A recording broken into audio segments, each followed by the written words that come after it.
The best strategy I found for going through the cardiovascular problems is to first go through each problem from top to bottom. So for in this example, stroke, we need to find stroke volume. Stroke volume is equal to end diastolic volume minus end systolic volume.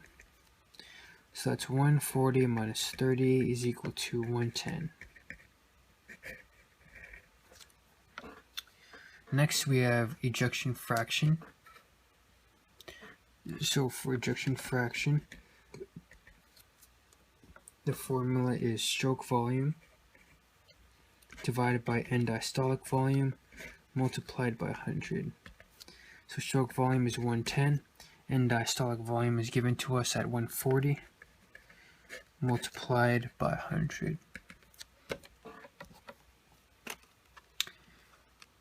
So 100 or 110 divided by 140 times 100 is equal to 78.57.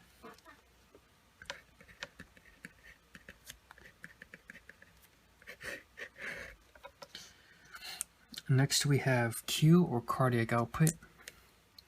Cardiac output is equal to heart rate times stroke volume. We've already found stroke volume, which is 110, and heart rate is given to us at 52.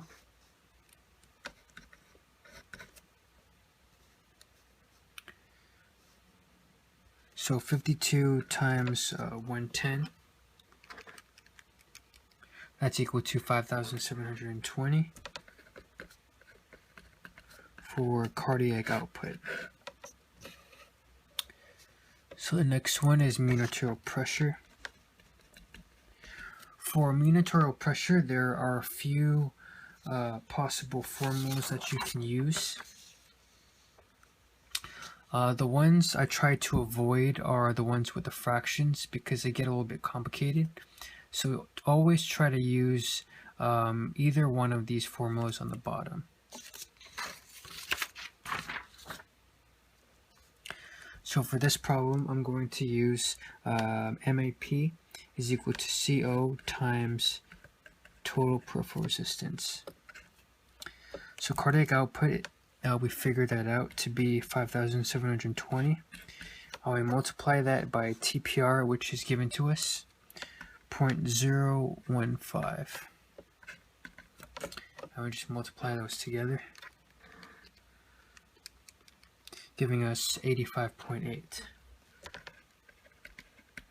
for mean arterial pressure. So that's all for the first example. For our next example, we need to solve end diastolic volume. The formula for that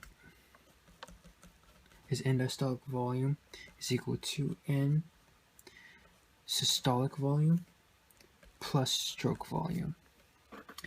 Now for this formula, we are missing end diastolic volume and we're missing end systolic volume. So we can't really use this formula.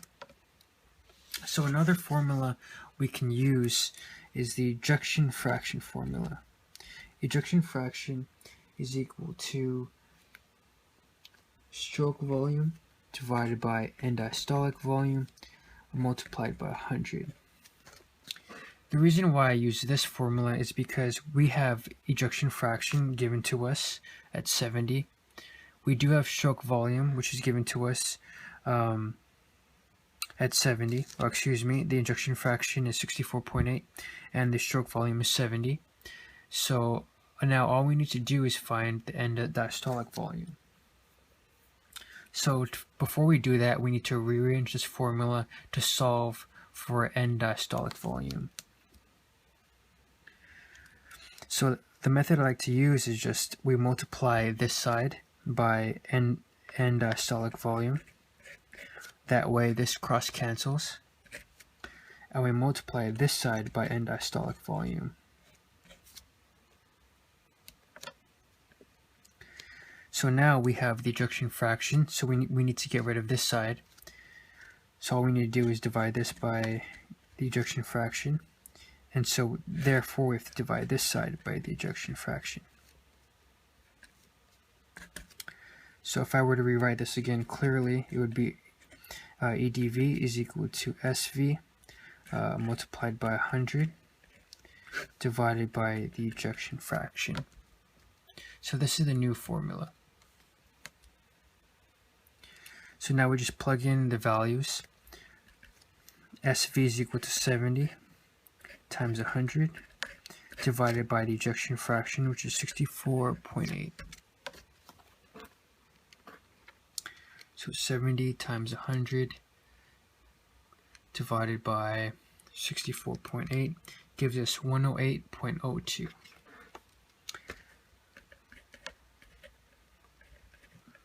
For end diastolic volume. Now that we've found this, we can find the end systolic volume. End systolic volume is equal to end diastolic minus stroke volume. So end diastolic volume is 108 minus stroke volume, which is 70. So 108 minus 70 is equal to 38.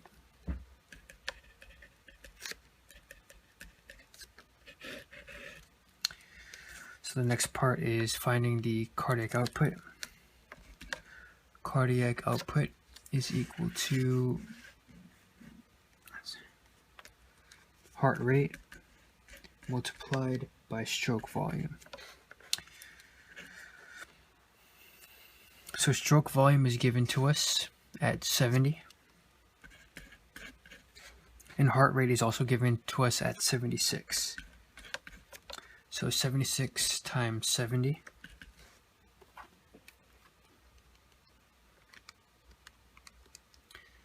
gives us 5,320 for cardiac output.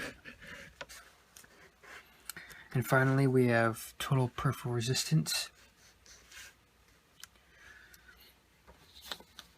Since we don't have a formula to find total peripheral resistance right away, we just look through the normal values.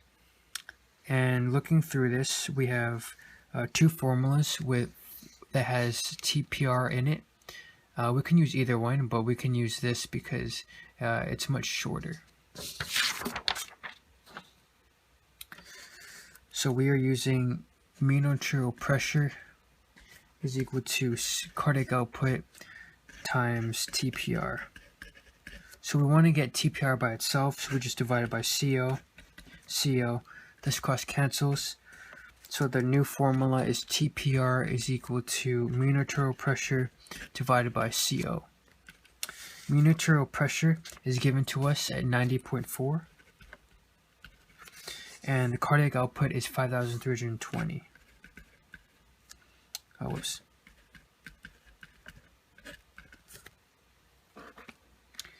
So 90.4 divided by 5,320 gives us 0.017. And that's for TPR.